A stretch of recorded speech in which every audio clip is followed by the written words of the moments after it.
Ladies and gentlemen, welcome and thank you for joining today's web conference on Farm Conservation Innovation Trials applicant webinar. Before we begin, please ensure you have opened the WebEx participant and chat panels by using the associated icons located at the bottom of your screen. Note that all audio connections are muted at this time, but if you require technical assistance, please send a private chat message to the event producer in the WebEx chat. With that, I'll turn the call over to Kari. Kari, please go ahead. Well, thanks so much. This is Kari Cohen. I work for Nrcs here in Washington, D.C., and I'm the branch chief for what we call our projects branch. And so I have responsibility over the Conservation Innovation Grants Program. Really want to say thank you so much to everyone for joining today. It looks like we have a robust group in attendance. Obviously, with all the challenges going on around the country right now, we really appreciate you taking the time to participate today and learn more about our on-farm conservation innovation trials program that we affectionately call the on-farm trials program as a part of conservation innovation grants. So, we put out a funding announcement recently, and, we'll go through the details of, when proposals are due and everything. Just wanted to give a quick overview of on-farm trials. Then I'll toss it to my colleague, TJ Wilson, who will take us through the rest of the slides. We're going to leave plenty of time for any questions today, so please feel free to enter your questions into the chat box early and often, and TJ and I will stick around as long as you have questions or until the top of the hour, 4 o'clock here in the Eastern time zone. So just to take a look at this first slide, the on-farm trials component of CIG, or Conservation Innovation Grants, is new. It was first authorized in the 2018 Farm Bill.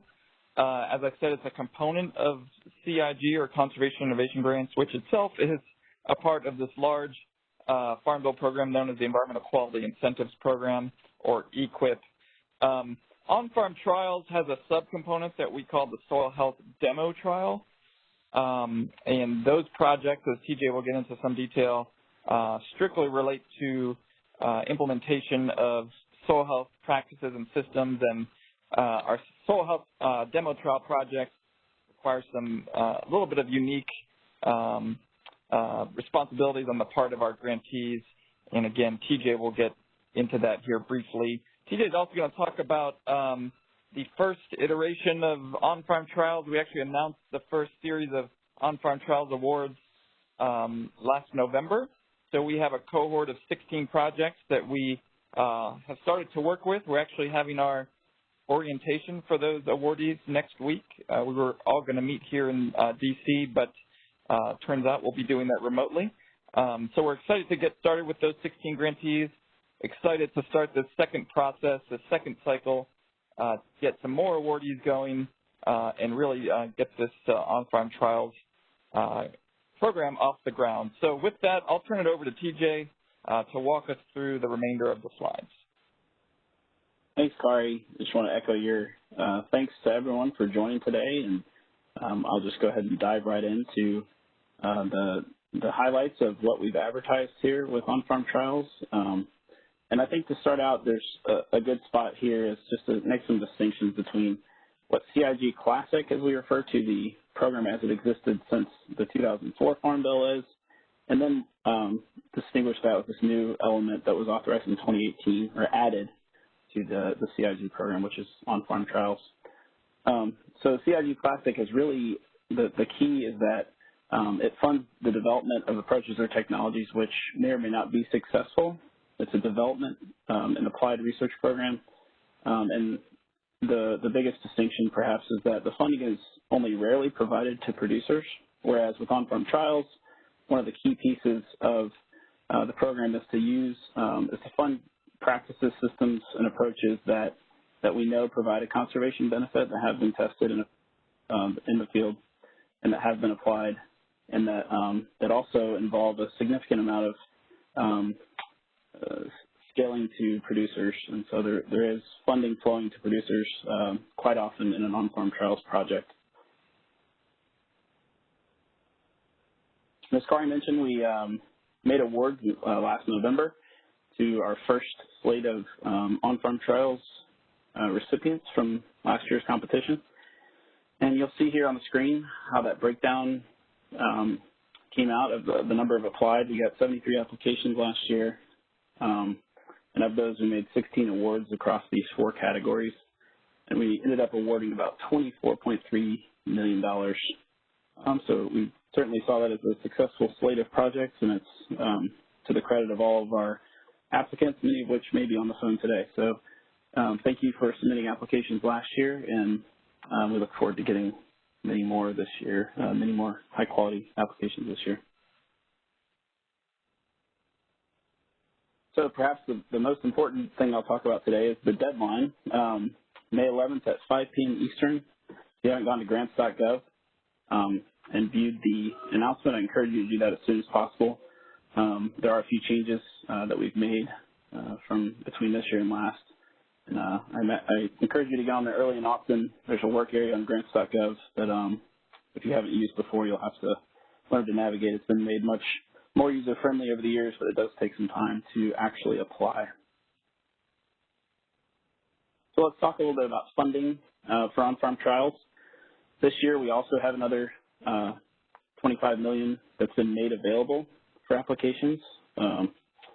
Of that, there's at least $10 million made available for the soil health demonstration trial priority, which we'll talk about in a minute. But overall, there's a maximum award size of $5 million that's placed on the agreements. Doesn't mean we will fund projects up to $5 million, but that's the maximum that we can.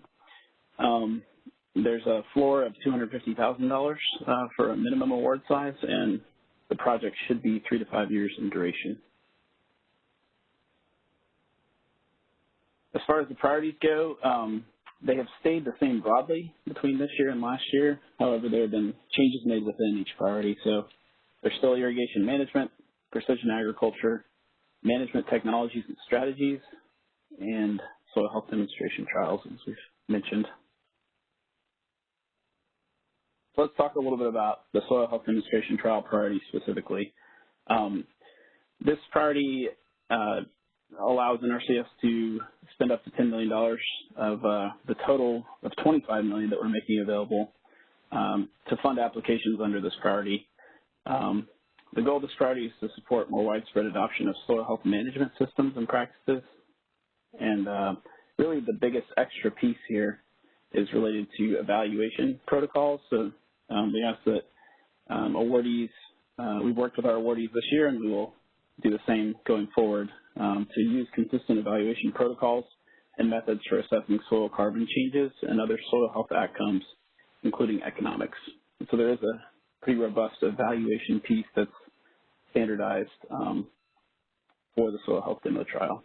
For the other 3 priorities, there is also an evaluation requirement, but it's not as prescriptive, at least with regard to the environmental outcomes. And then the last piece here, there's anybody who participates in the soil health demo trial will need to consent to Nrcs using data for a congressionally mandated report. This won't be farm-level data or PII, but it will be data that will go into a congressionally mandated report for our authorizing statute. So how do on-farm trials work? There are incentive payments that are made to producers to implement these innovative practices and systems. These incentive payments are made by the partner, which is a key here. It's not a situation where a grant is made and Nrcs handles the payments to the producers. We do expect that both the financial assistance in the form of an incentive payment and the technical assistance being provided to producers will come from the partner or the partner's partners. As well, the TA funding is a big piece of this, as I mentioned, and it goes straight to the partner entities and on-farm trials projects to implement the practices and systems. There's also a big evaluation piece, as I mentioned, to all on-farm trials projects. We want to see a robust assessment of natural resources natural resource and economic outcomes. This also, to the extent possible, we want to see social evaluation. In other words, what were the social success factors that led to decision making or any other related social outcome. So these are just this is a flyover of a few typical events in an on-farm trials project made specific to this next round of competition that we're in here. I see one question that already rolled in related to technical assistance, so I'll go ahead and clarify. TA, as I've used the abbreviation, it stands for technical assistance. So what are an events in a typical on-farm trials project? For this year, the biggest piece is May 11th, we want proposals to be submitted by 5 p.m. Eastern. That's our cutoff for receiving proposals. That's a hard deadline that we are required to set and keep. And then by September 2020 of this year, we will have announcements ready to be made on awards. This will be after our peer panels, after we vet the applications, make sure they're complete, get them to our peer panels, evaluate those, and then push our peer panels recommendations forward to our leadership team for their ultimate decision on funding. And then in December of this year, we plan to have our agreements finalized. We've tried to make these dates doable from our end, and given our constraints, and we feel pretty confident that we should be finished with agreements in December, and then that your project start date should be January 1st of next year, 2021. So then moving on to the less formal dates involved in an on-farm trial project, getting it off the ground and moving to kind of what happens after we start. The one piece that's crucial is the partner consulting with the Nrcs technical contact. We are going to be kicking off a lot of that next week in our virtual orientation for this year's round of awardees. And it's a crucial piece of success on any grant is the collaboration between the technical experts within the agency and within the partner. After that, the partner, or while this process is going on, even from now until the award gets started, the partner identifies participating producers for the trials. And then the partner coordinates with NRCS to affirm producer eligibility. That's a process that we have laid out for the first time this year, and we'll be sharing with our new grantees next week. But basically, what you need to know from a applicant's perspective is all contained in the notice of funding opportunity. And we will make, NRCS will go through the process of making sure that the producers that you send them become eligible. Also, partners make incentive payments to participating producers, so there's a bit of infrastructure that needs to be in place there with a partner or a partner on the project to be able to actually make those incentive payments and to report them to us, who they're made to, et cetera, what they were used for, what they were made for. And then the partner provides technical assistance and implements. And then after the implementation, this may be a cyclical thing here based on the year, but over time the partner evaluates the conservation, economic, and to the extent possible social benefits of the trials. And then the partner submits semi-annual progress reports, which many of you are familiar with if you've ever received a federal grant, annual financial reports, and then ultimately a final project report. So what are some things we must do as applicants in the budgets for on-farm trials? We need to describe the amounts and composition of producer incentive payments. This is the key in evaluating your application. What are you trying to incentivize? How are you going to do it? What amounts are you going to pay for various specific things? So we want to see some robust analysis and planning around incentive payments, smart smart frameworks for making those payments that are easily transportable to our peer panelists to understand what you're trying to accomplish through the payments and the amounts, et cetera. We also need to see an amount of technical assistance funding that you're going to require from us. So in other words, the amount of funding that you are going to need as an organization to make sure that there's enough assistance to technical assistance to be able to implement the conservation practices and approaches that you are seeking to install with producers. Another must here, you must propose the amount of funding needed for the completion of the evaluations. So as we mentioned, the evaluation piece here is a large, if not equal part of a successful project, just as the incentive payments and the other pieces. That's really part of what makes this program unique, is having a robust evaluation of the outcomes and what benefits were achieved by the incentive payments and the technical assistance. So let's talk a little bit about eligible entities. These are the 3 statutory categories that we that we use in the program to determine who is an eligible entity. To sum it up, these are very broad categories. And the first one is private entities whose primary business is related to agriculture, non-government organizations with experience working with ag producers, and then non-federal government agencies, which includes universities.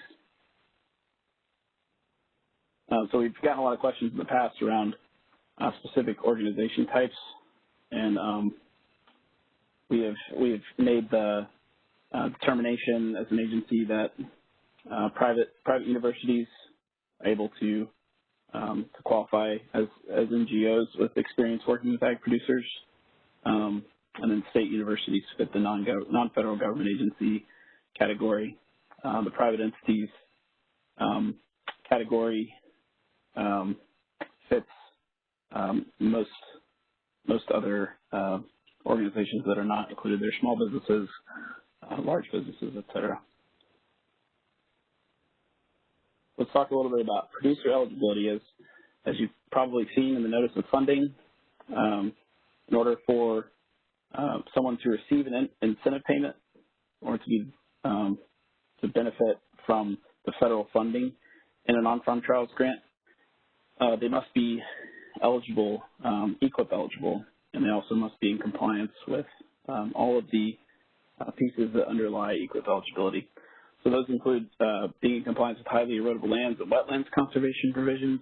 There's an adjusted gross income cap, and that can be waived actually upon request by our agency leadership in certain scenarios. And then a distinction here related to EQIP is a lot of times producers want to know if they participate, if their incentive payments that they receive will count towards their EQIP payment limitation. And the answer to that is no. The incentive payments received on an on-farm trials grant do not count toward a producer's EQIP payment limitation. And these are pieces that NRCS will handle for you, and so there shouldn't be any extra cost associated with going through eligibility other than getting the information from producers to such that they can come into a field office if they've never been an EQIP participant or never been a USDA program participant, and then fill out paperwork at a field office. But that will be coordinated through our state office, and it won't require filling out applications by the partner. It will be done by the producer and in a field office. What are the NRCS responsibilities on on-farm trials agreements? As I said, we are responsible for highly erodible lands, wetlands conservation, AGI, and EQIP eligibility checks, for NEPA activities, for general technical oversight through that technical contact, and in some circumstances, we may be able to provide technical assistance at a partner's request.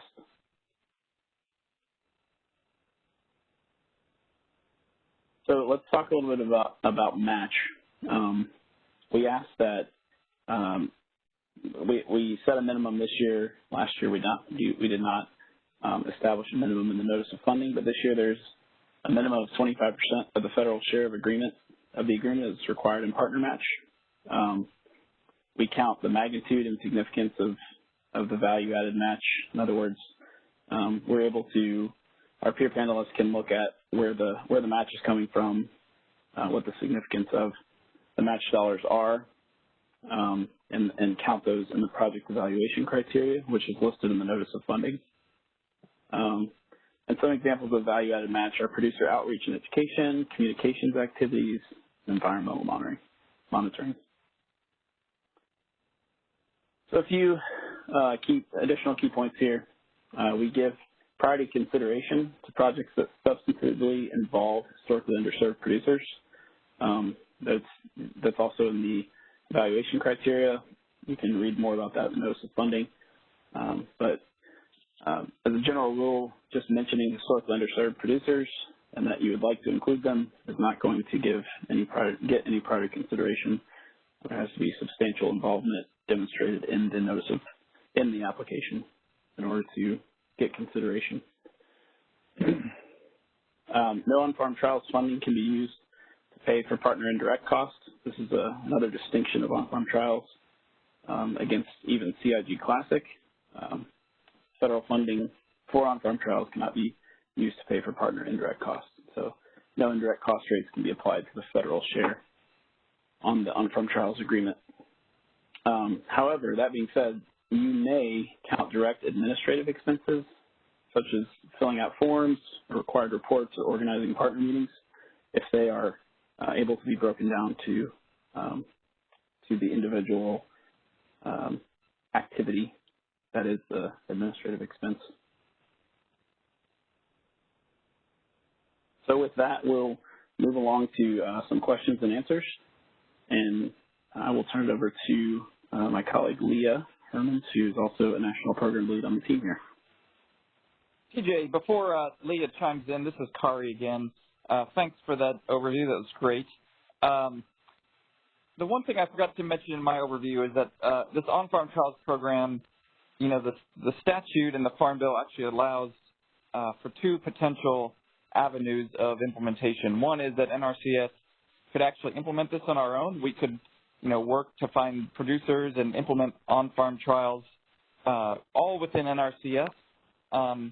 Or, you know, the second option is to do it through partners. And we have chosen so far to do it through partners. We feel like this is really a partner-driven program. It's an opportunity for the private sector and NGOs to really go out and help the agency identify the most promising, innovative technologies and approaches in private lands agriculture. And so this is really, as you can tell, most of the work and most of the activities are carried out by you guys. NRCS does have these inherently governmental items that we have to do related to producer eligibility, but we are really looking for partners that can step up. They have access to producer networks. They can find participating producers. They can handle the technical assistance either by themselves or working with other partners and get these activities on the ground and then evaluate them to help us understand how successful those conservation activities were. And so there's a lot of responsibility on the lead partner. It's not a program that is for everybody, I'll say that, but those lead partners that have the capacity and the ambition and the producer networks to be able to carry this out, there's real opportunity here for to get funding to meet, you know, your needs and goals and objectives where they overlap with NRCS's. So just wanted to emphasize the real partner-driven nature of this program. And then before Leah starts sort of going through the questions which have been coming in, and please continue to ask them as we go along here. But somebody asked about the impact of COVID-19 on our deadline, which, as TJ said, is May 11th. Obviously, we put this funding announcement out just as the severity of COVID-19 was becoming apparent to all of us. We are certainly keeping an eye on the impacts, and we understand that it's not just our producers out there that are being impacted, but everybody is, including our partners. Things are not happening as quickly as anybody would want these days, and so if folks out there feel like they need additional time, please feel free to email us.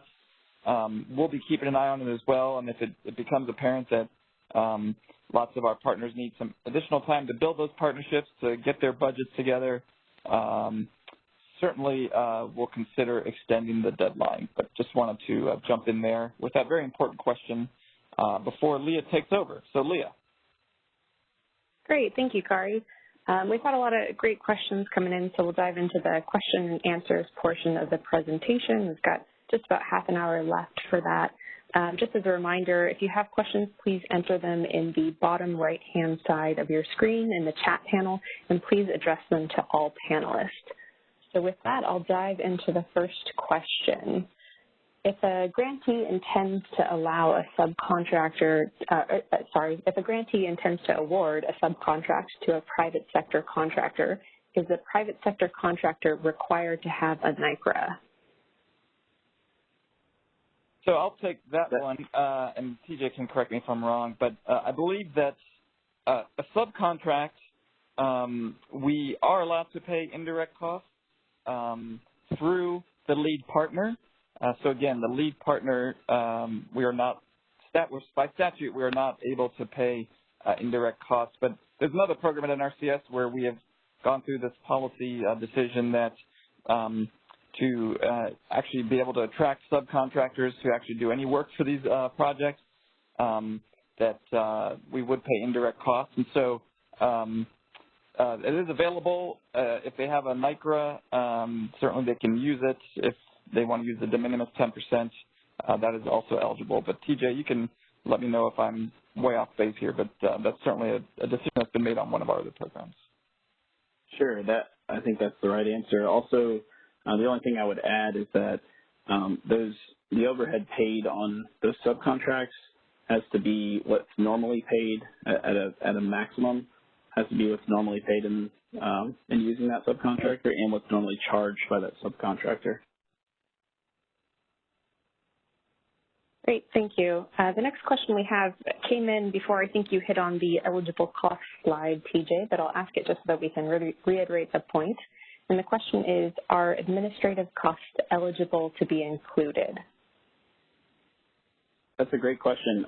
Direct, if they are direct, they're eligible to be included. In other words, if it's a cost associated with organizing a partner meeting, then, those can certainly be included. They don't need to be broken down to paper clips as line items, but they should be able to be attributed to specific activities on the grant that directly require that administrative cost.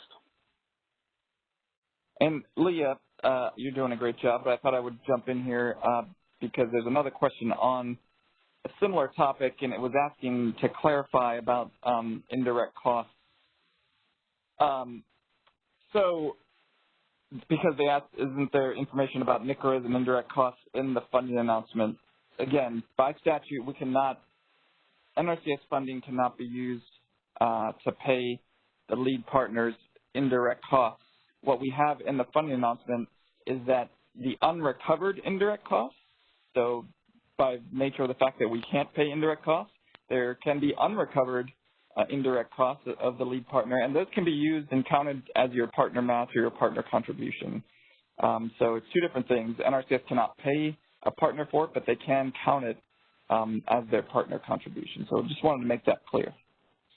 Leah, if I may add to that, Kari, as well, something to consider, though, however broadly, as far as partner contributions and match, we're using those terms synonymously.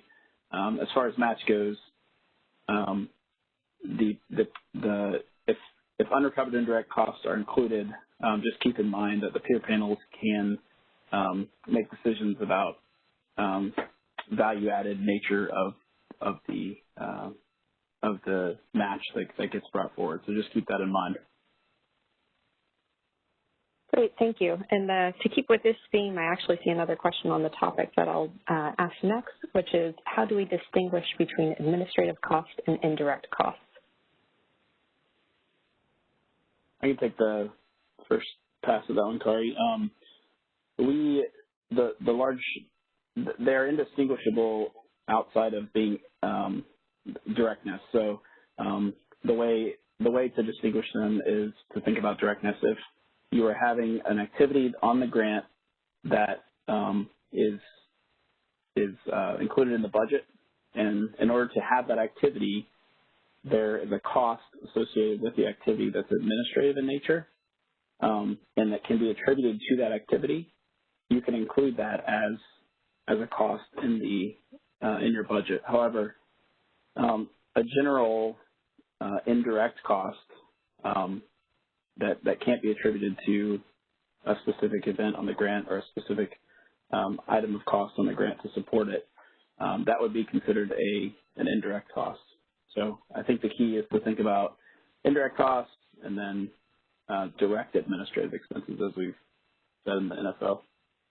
Right. So, yeah, indirect costs, entities usually consider these to be things that aren't directly associated with this project. So at a university, for example, that might charge a 40% indirect cost rate. That 40% of funding is going towards, printing costs for the department and, potentially keeping the lights on and, people's health care and what have you. Actual direct expenses are those that are used for this project in question and not those sort of entity level overhead costs. So, Leah, I think we've beaten this one a little bit to the ground, so let's see if we've got some other questions. Sounds good. All right, next topic. Is training or assistance available from USDA for navigating workspace in grants.gov? I can take that one. The short answer is no. However, we will try to answer as many questions as we can that come into the shared inbox. Folks are having difficulty, but any question that's related to grants.gov and the workspace, there is actually a support desk that can be accessed through grants.gov for that purpose. And if you can't find it, feel free to email the Nrcs inbox and we can send you that information. Sounds good. Thank you. Next question, can you add more detail on projects that would be considered under the management priority?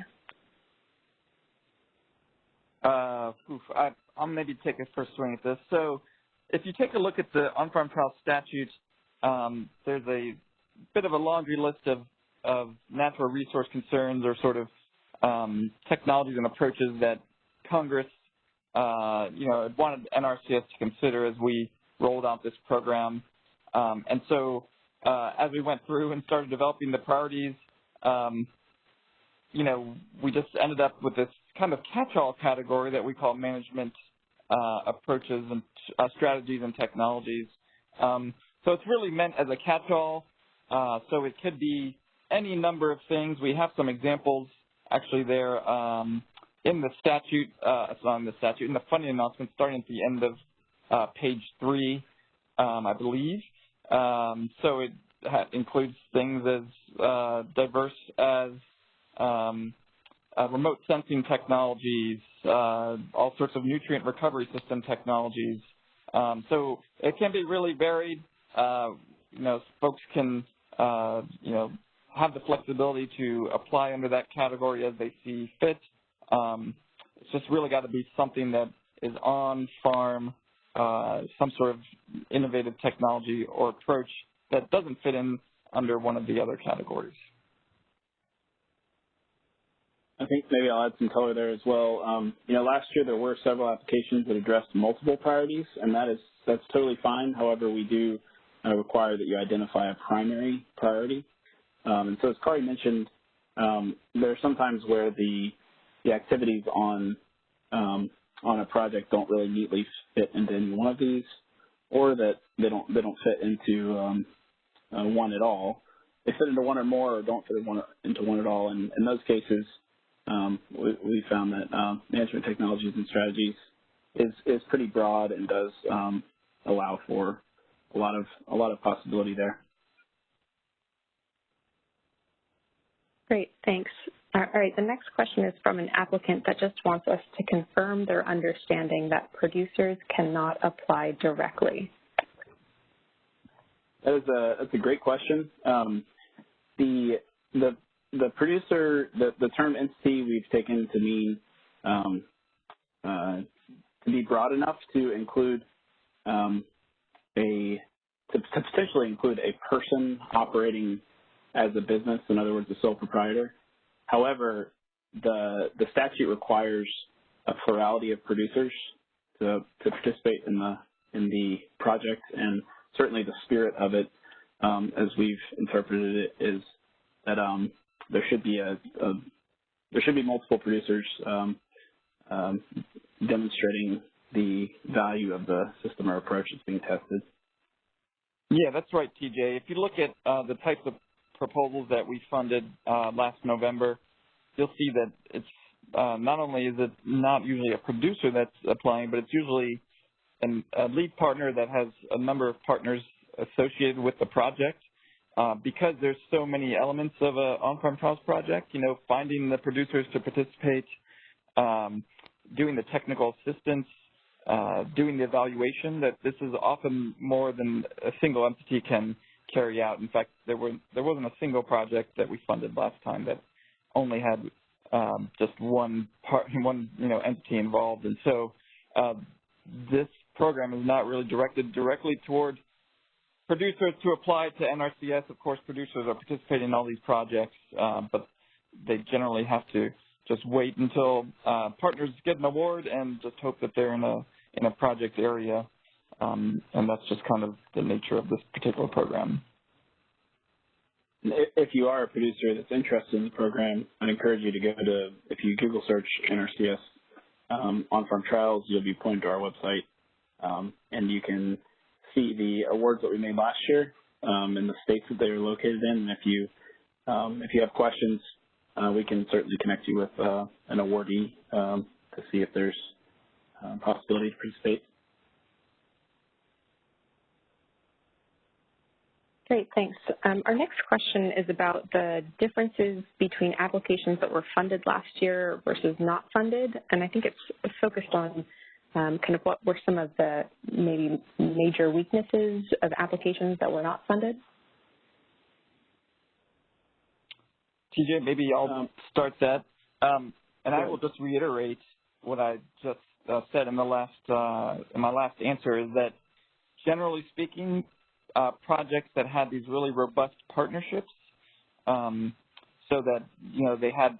There's a lot. I sort of broadly mentioned all the responsibilities of the lead partner last time, including getting producers to participate, actually getting these things on the ground through technical assistance, making payments to producers, these incentive payments, and then the evaluation is not just a conservation evaluation, but also an economic or financial evaluation. It's rare that a single entity has the ability to do that. Again, we saw the most successful projects come in with a diverse group of partners. Maybe this partner has access to the producers that are going to participate. Maybe they're bringing a partner on to do the financial or economic evaluation. And so definitely you want to think about finding partners that will provide the capacity to complete all the elements that an on-farm trials project requires. But TJ, maybe while I was talking, you could think about any of the other sort of trends we saw in the awards last year. Sure. I think the biggest two are just undeveloped budgets. So a budget that's very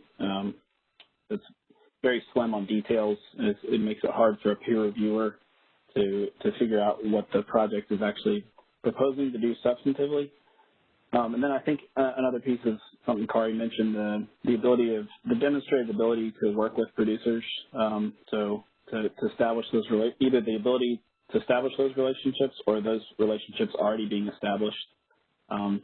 Those are, I think, probably the top two things that I would identify as weaknesses that were fairly common in proposals that were not funded.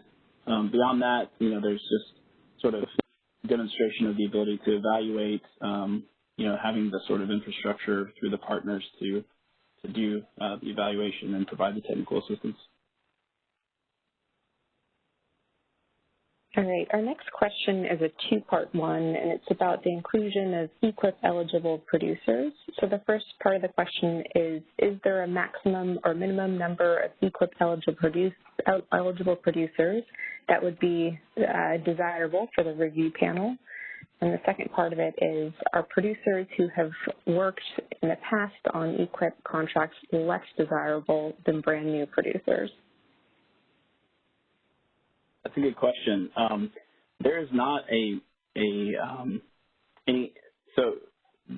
should say it positively. The requirement is for producers who participate in an on-farm trials project that receive federal assistance in the form of an incentive payment that comes from Nrcs funds or technical assistance should be EQIP eligible, and they in fact must be EQIP eligible. So there's no minimum or as far as numbers go, it's about where the federal funding goes. There are projects where, as match, the partner has also included producers that are not, that they don't anticipate being EQIP eligible, that they are also working with through their own partner funding.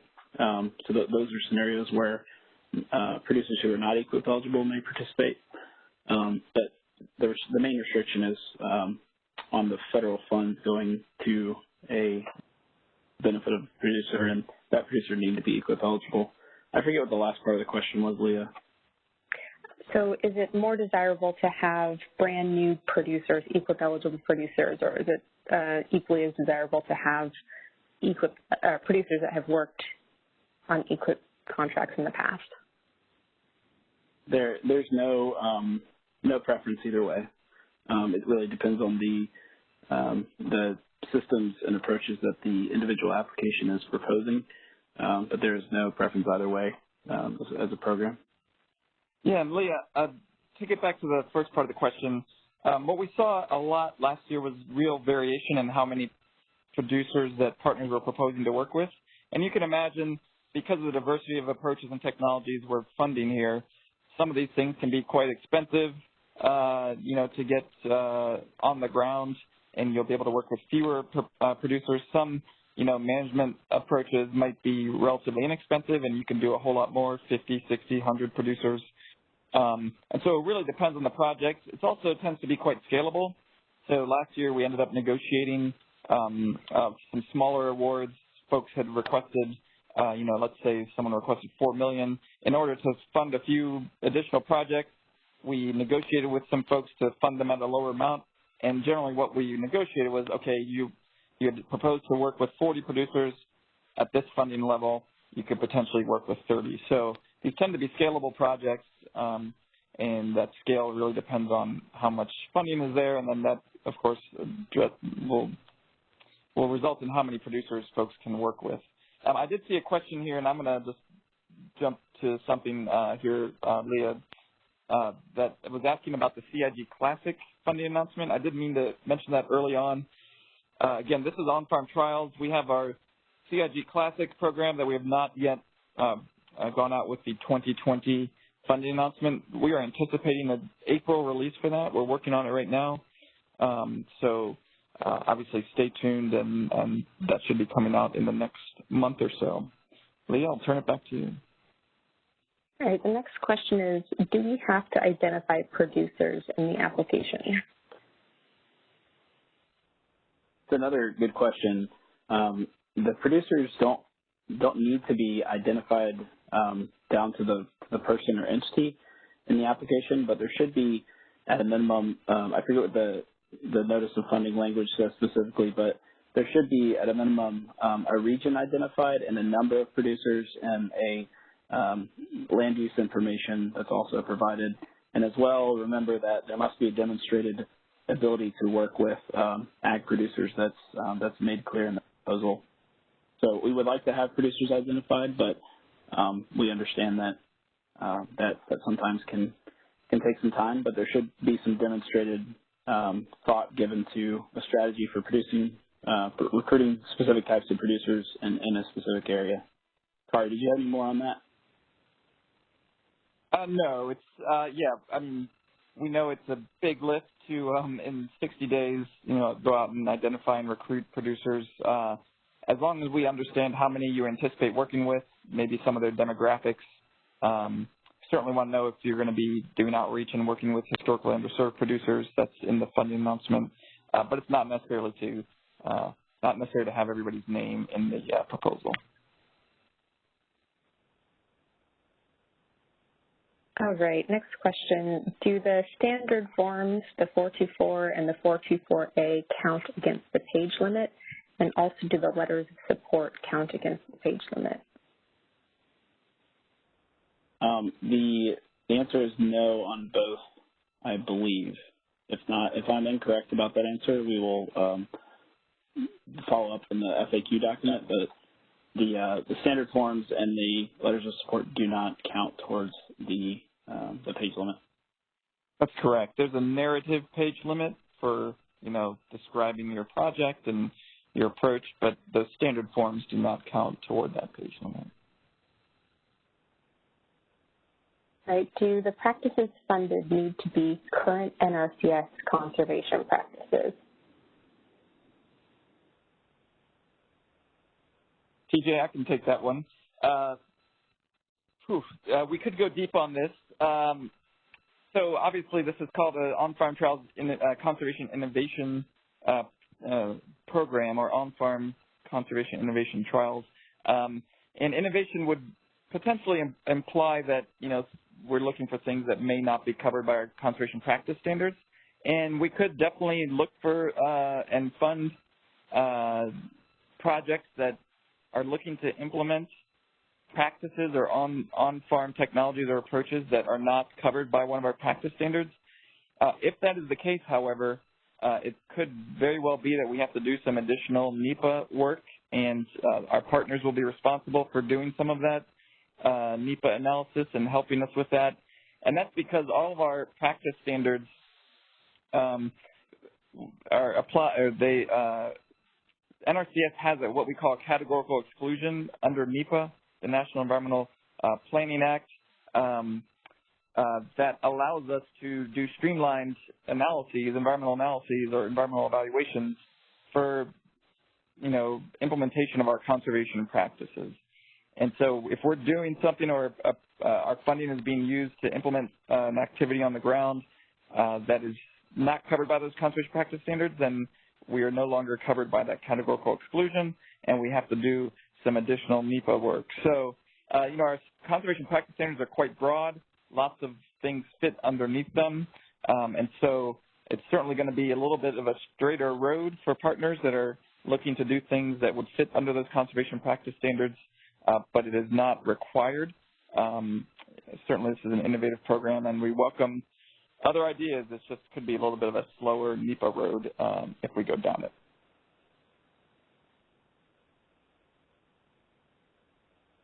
All right. The next question we have is, are partner contributions that are federal in nature eligible towards the 25%? I believe they're talking about the matching requirement. That's another good question.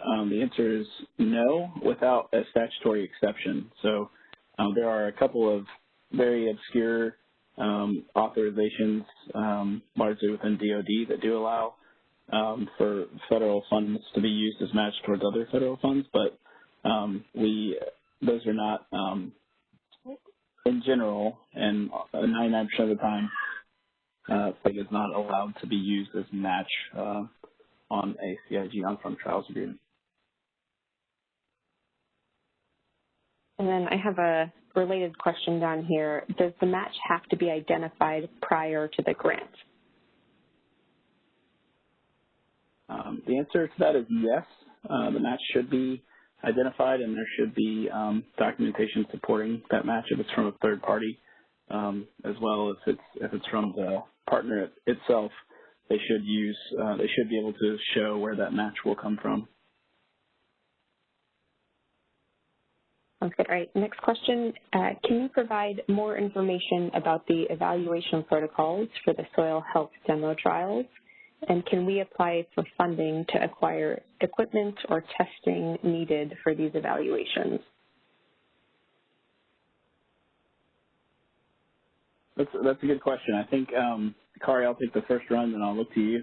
I believe that the answer to that question is probably wrapped up in the peer panel evaluation of the budget. In other words, if there is equipment included in the budget that would be regarded as necessary to be able to provide the evaluation that's being proposed, and that overall it seems like a practical expense in line with the goals of the grant, then that sort of goes to the weight of the overall project and what's being proposed, and that'll be evaluated. As far as the program goes, there is no large-scale restriction on equipment being purchased, even if it's used for evaluation purposes. There is a restriction on construction. However, that's sort of kind of an answer to probably another question.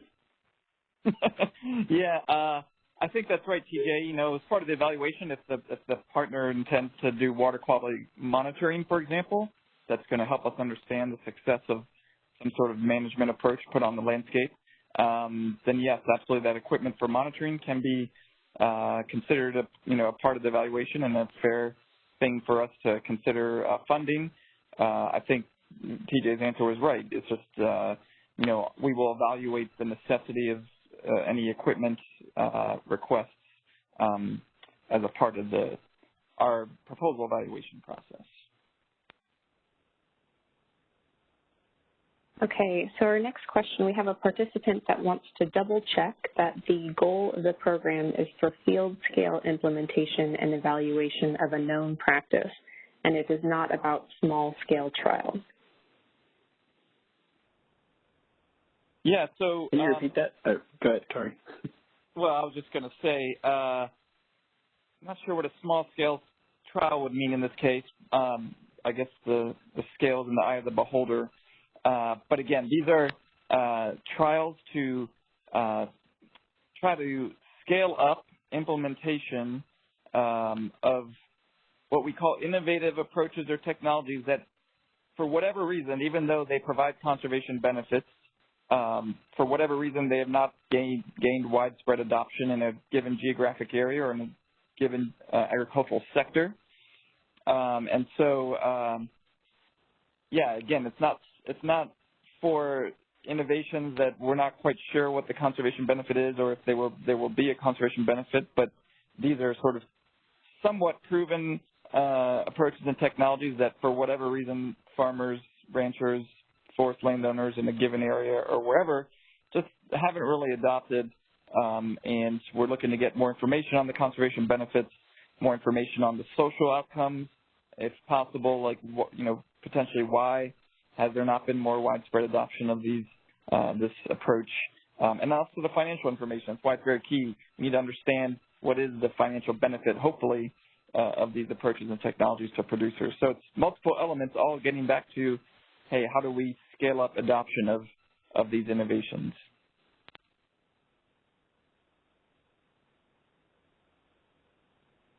Sounds good. Thanks.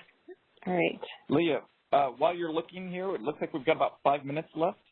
I will say that we currently have an FAQ, frequently asked questions document, up on the On-Farm Trials website that we did last year as a part of the first cycle competition for On-Farm Trials.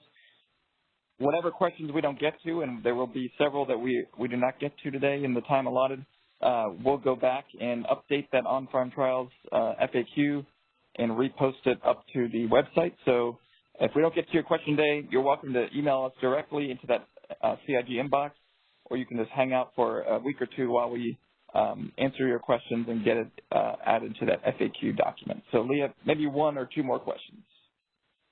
All right, sounds good. Can grant applications submit more than one focused area? So can you submit to more than one of the priorities? Yes, you may. As long as you identify one as a primary, you can do that.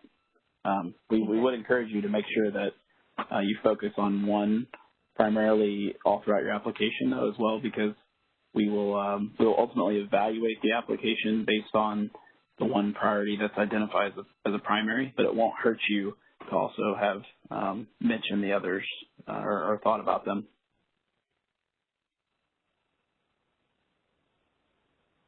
Sounds good, thanks. All right, is there any information source that would help me understand how many farmers in my state are EQIP eligible? That's another really good question. I would point you to the state office. You feel free to email the nrcscig@usda.gov inbox. That's also listed in the notice of funding. We can connect you with someone in the state office, or you yourself can do a web search for NRCS in your state and find list of counts on the state NRCS website for your state, and they should be able to help you get that information. If you can't get it, feel free to email us. All right, and like Kari said, it looks like we have maybe time for one or two more questions. Are proposals that target a limited geographic area preferred over large areas? For example, a specific county boundary or multiple counties? We don't really have a preference there. We had some proposals last time that we funded that actually are going to be doing work in multiple states. We don't want these projects necessarily to get out of control, but whether it's in, working with 40 producers in one county or in a few counties in an area of the state or in a, sort of contained geographic region, we don't have a real preference there.